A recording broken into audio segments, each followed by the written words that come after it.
testimony is, God has kept my life.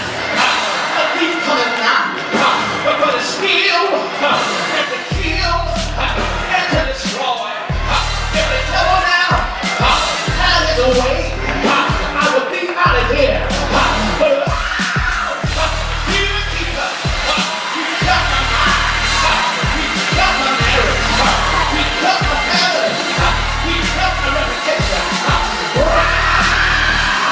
Over that shit, I get it. Over that shit, I get it. Your neighbor.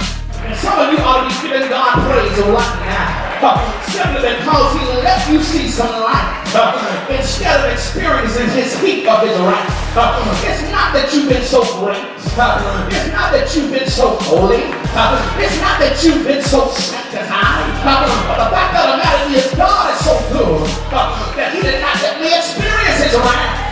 But he gave me a little bit of favor and a little bit of grace. He has been in a place with God. And it has been a season of austerity. And I believe with all of my heart that 2016 for you is going to be a season of notoriety. I believe with all of my heart that God is about to elevate some of you. I believe in 2016 that God is about to promote you. I believe in 2016 that God is about to favor you. I believe with all of my heart that God is about to move in your life like he's never moved in